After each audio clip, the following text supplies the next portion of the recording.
Good morning, students. Today in this video lecture, I'll be explaining about SJF and Srtf algorithm. So this is how the question is going to be asked. Consider the following set of processes with the length of CPU burst time given in milliseconds, and this is a process table.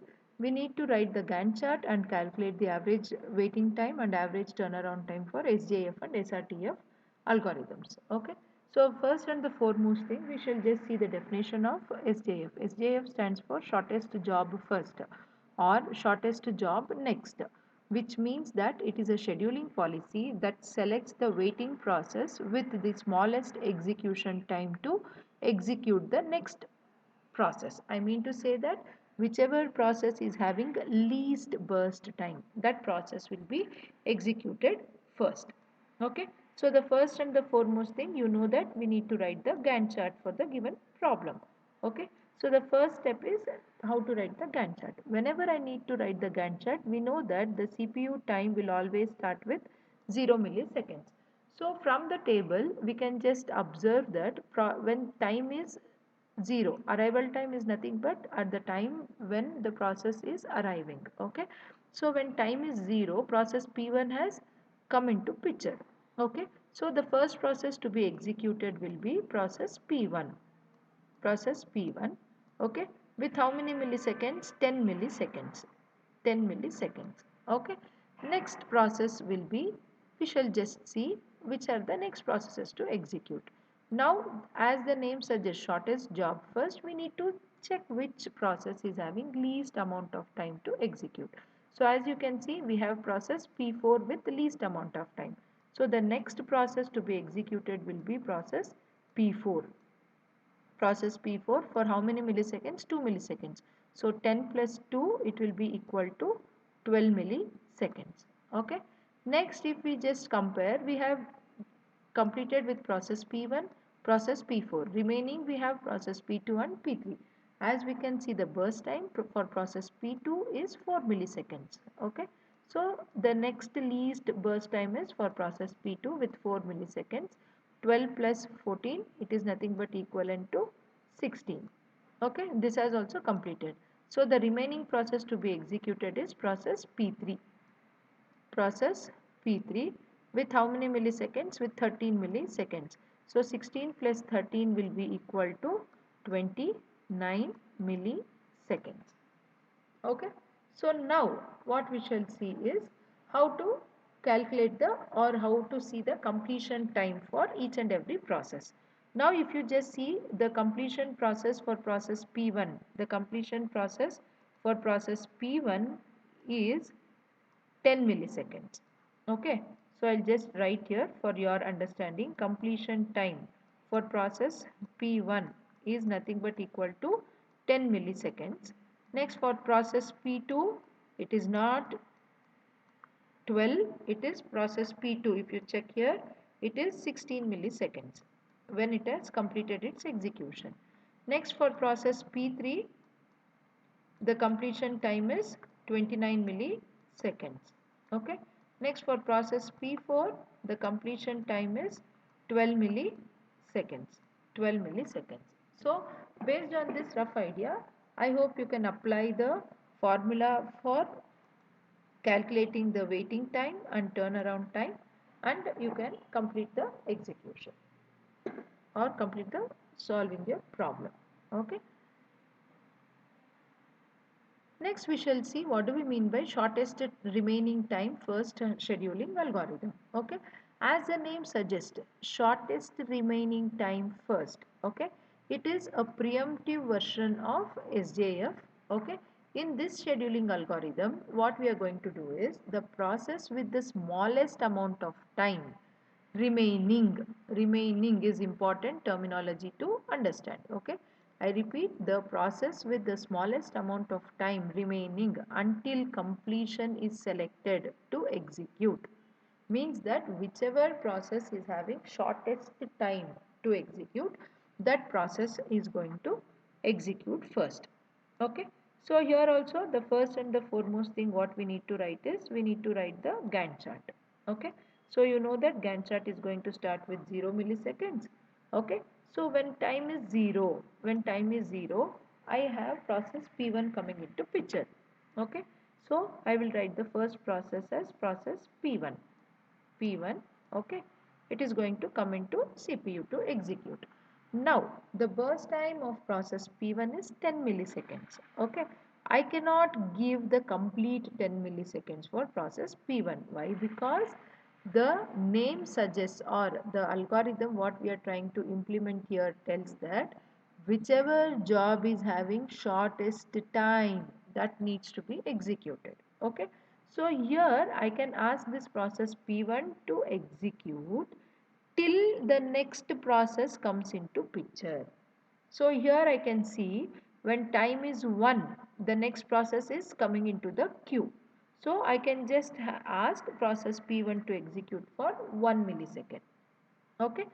Next, if I ask it to execute for 1 millisecond, then the remaining time for this will be 9 milliseconds. It has not completed its execution. Still 9 milliseconds is there for process P1 to execute. Okay. Now next, I will compare. Okay. Process P2 has come into picture. Okay. We will compare the burst time of process P2 and P1. Process P2 and P1 is 4 and 9. So 4 is having less time. Okay. Now also I cannot give complete 4 milliseconds for process P2. Why? Because I need to check at the next time, at what time is my next process coming into picture. So if I see here, I can see that the process when the time is 2 milliseconds, next process P3 is coming into picture. So what I can do, I can just ask it to execute for 1 more milliseconds, process P2. Okay, 1 more millisecond it will execute. So now the remaining time for process P2 is how much? 2 millisecond. 2 millisecond. Okay, when time is 2, process P3 is coming into picture. Now I need to apply the formula 2 and 13. Compare 2 and 13. 2 and 13 when I compare, 2 is less time. So what the processor is going to do is, it is going to ask the process P2 to continue. Why? Because process P2 is having less number of time. Till what time it can execute? Till next process will come into picture. Okay, at what time the next process is coming into picture? Process at time 3. When time is 3, the process is going to come into queue. Okay, so now what I can do, just one second.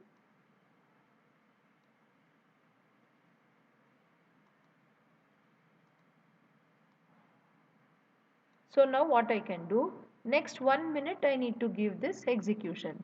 So 1 minute means it is 2 plus 1 equal to 3 milliseconds. Okay. So 1 millisecond it has executed. Remaining time still it is having 1 millisecond. Okay. Now when time is 3, process P4 has come into picture. When time is 3, process P4 has come into picture. So now what we should do, we should check the burst time of process P4. What is the burst time of process P4? It is 2. Okay. What is the burst time of currently running process? It is 1. So now what the CPU will do, since 1 is less than 2, it will ask this process P2 to execute completely. Completely means that next 1 minute it is going to execute. Okay. So the remaining time will be 0. So here 1 means I need to add this 3 plus 1. Correct. 3 plus 1. I need to add this.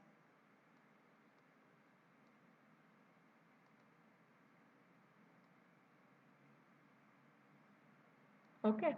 So now when time is 2, 1 millisecond, 1 millisecond, 1 millisecond. So 1 plus 2, 3, 4. So totally 5 milliseconds it is going to execute and complete its execution. Now process P4, P2 has completed the execution.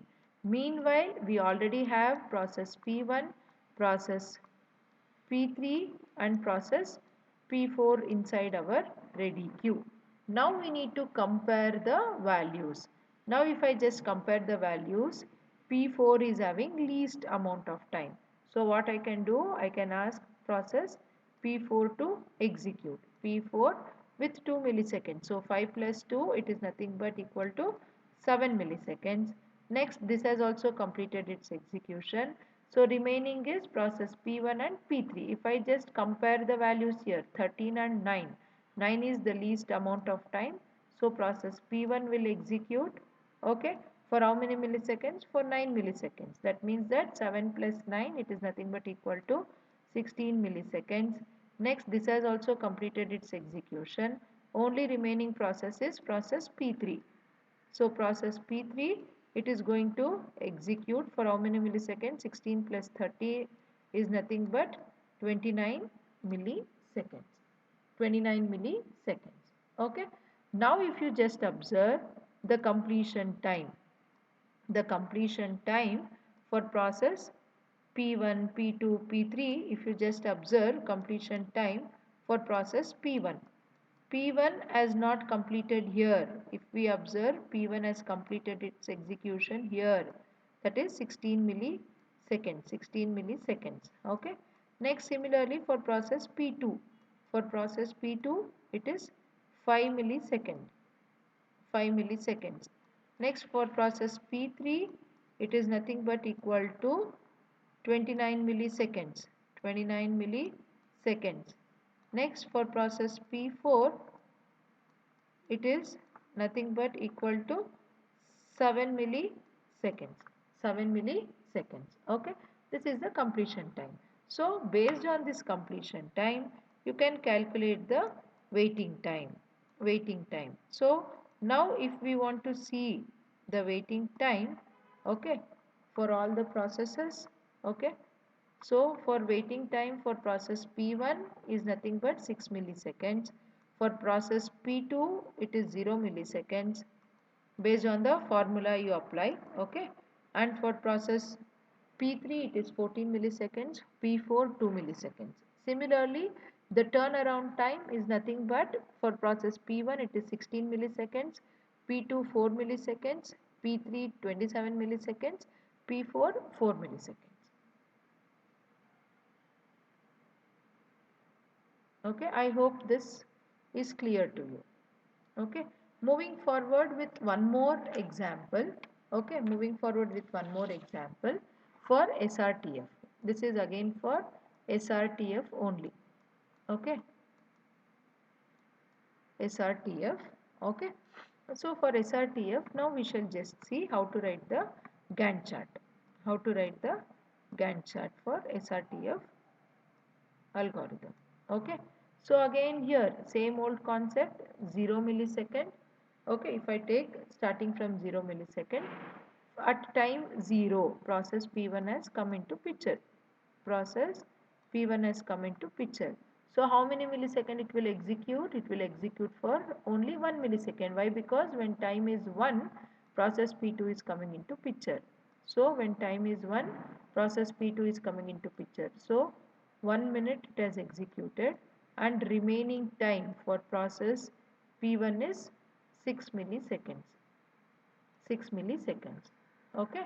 Now again process P2 will come into picture when time is 2. Okay. We will see till next how many minutes? Till next 1 minute it can execute. So 1 minute means that it is only 1 milliseconds. 5 minus 1 equal to 4 milliseconds is remaining. Still 4 milliseconds are remaining. Okay. Next, when time is 2, process P3 has come into picture. Process P3 has come into picture. Okay. When time is 2 millisecond. So how many millisecond it can execute? Till next 1 minute, because when time is 3, process P4 is coming into picture. So 1 minute it will execute. 3 minus 1 equal to 2. So 2 plus 1 it is 3 here. Okay. Now when time is 3, process P4 is coming into picture. So we will ask process P4 to come into the CPU. So this process P4 can execute till when? Till next minute, that is 4th millisecond. Correct. 4 millisecond. So I will write 3 plus 1 4. Okay. So here 1 minus 1 equal to 0. That means that process P4 has completed its execution. Okay. Already in queue we have process P1, P2, P3, P4. Okay, we have among this P4 has completed its execution. Still we have P1, P2, P3 with some amount of time. Okay, next when time is 4 millisecond, process P5 is coming into picture. Okay, when time is 4 millisecond, process P5 is coming into picture. What is the burst time for process P4, P5? It is 2 millisecond. Okay, now when time is 4, P5 is coming into picture. Okay, and the burst time of process P5 is 2 millisecond. If you just observe here, students, if you just observe here, the process time for P5 is 2 and process time which is already there inside the queue, that is process P3, is also 2. Now what we will do, we will ask process P3 only to execute. P3 only to execute. Why? Because it is having only 2 milliseconds. Okay. Now process P3, it will execute for next 1 minute. 1 minute means 2 minus 1, it is nothing but equal to 1 when time is 5. When time is 5. Why? Because next when time is 5, process P6 is coming into the queue. Process P6 is coming into the queue. So what is the time for process what is the burst time for process P6? It is 1 millisecond. So already process P3 is executing. It is also having 1 millisecond. This is also having 1 millisecond. So what it will do? It will ask this to execute completely. That is 6 plus 1 equal 5 plus 1 equal to 6 milliseconds. So it is going to complete the execution process P3. Okay. Next remaining what all we have? We have P5, P6 and P2 and P1. P2 and P1. So now what we can do is that we can ask process P6 to execute here. Process P6 to execute for how many millisecond? Next 1 millisecond, 7. Next process P5 will execute. Why? Because process P5 is having 2 milliseconds. 7 plus 2 equal to 9. Okay. Next process P1 P2, sorry, P2 will execute. Why? Because it is having least amount of time, that is 4 milliseconds. 9 plus 4, 9 plus 4 is nothing but equal to 13 milliseconds. Next process P1 will execute for remaining time, that is 6 milliseconds. 13 plus 6 equal to 19 millisecond. 19 millisecond. Okay, this is how we are going to use our Srtf algorithm. Okay.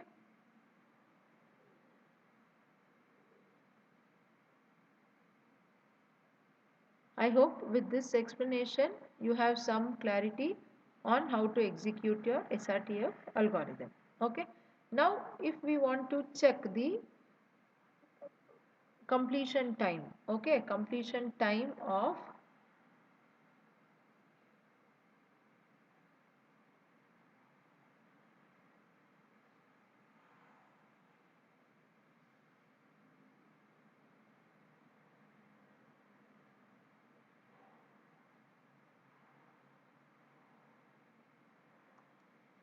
okay, completion time of process P1. Completion time of process P1 is nothing but equal to, okay, P1 is nothing but equal to, if you see from the Gantt chart, it is completing here. So the completion time will be 19 milliseconds. Similarly for process P2, for process P2 it is 13 millisecond, 13 millisecond. Next for process P3, P3 it is nothing but equal to 6 milliseconds. Next for process P4 it is nothing but equal to, for process P4 it is nothing but equal to 4 milliseconds. Next for process P5 it is nothing but equal to P5 9 milliseconds. Next for process P6 it is nothing but equal to 7 milliseconds. So with this you can just calculate your waiting time and turnaround time. Waiting time and turnaround time. fine. Okay. Now, moving forward, moving forward. Okay, the last problem what we discussed in the class. Here again we will apply the same old technique, that is Srtf technique. Okay, writing the Gantt chart for this problem. Time is 0. If you see, process P1 has come into picture. Okay, when time is 0, how many millisecond it will execute? It will execute for 20 milliseconds.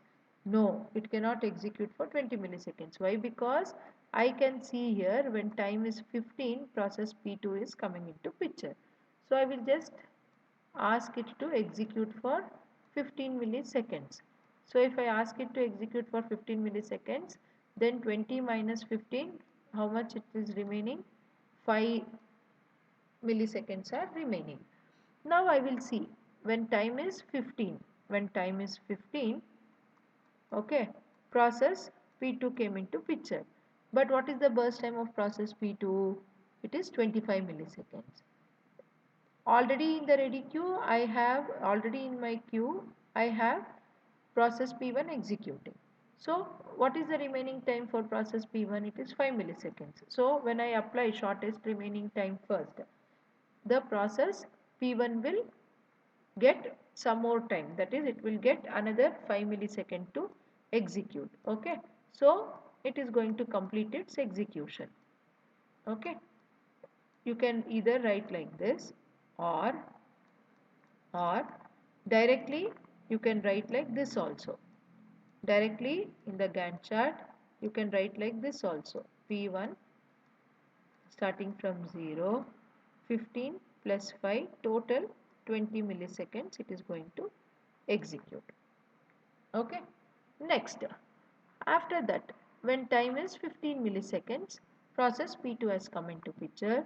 So I will ask process P2 to execute. Till how many milliseconds it will execute? 25 milliseconds. We will check. 20 plus 25. How much it will be? 20 plus 25 means that it is how much? 20 plus 25 is nothing but 45 milliseconds.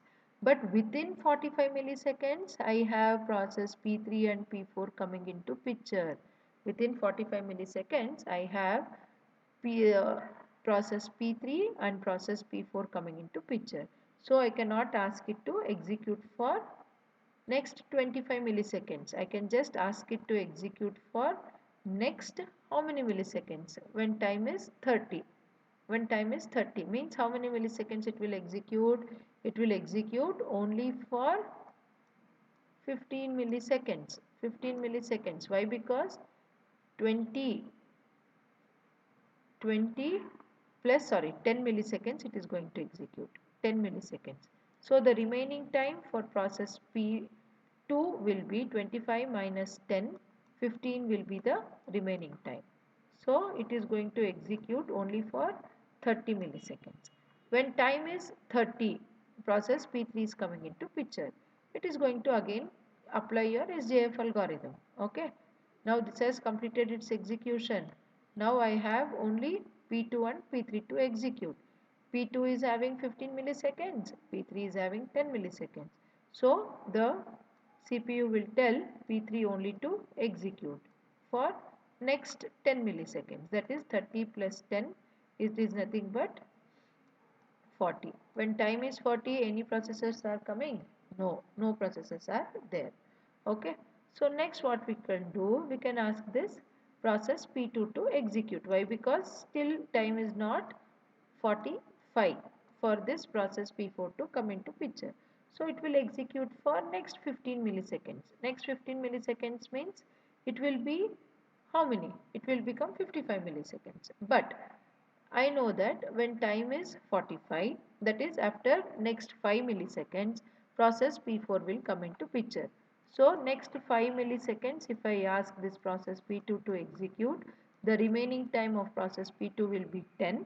Okay, remaining time for process P2 will be 10. And now if I apply the SJF algorithm, I can see that when time is 45, even though process P4 is coming into picture, process P2 is having less number of time, less amount of time. So process CPU will ask this process P2 to complete its execution. So next 10-15 milliseconds completely it is going to occupy. It is going to occupy.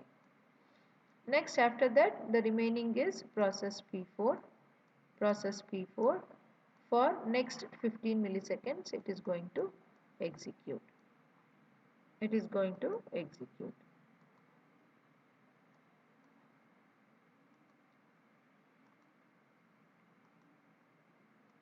Okay, hope you have understood this execution.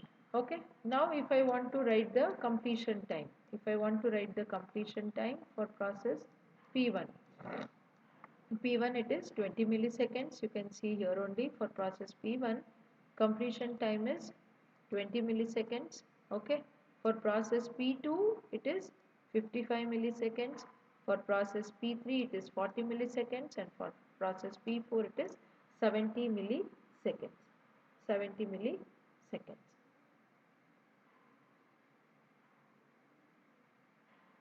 Okay, hope this explanation is fine for you people to understand.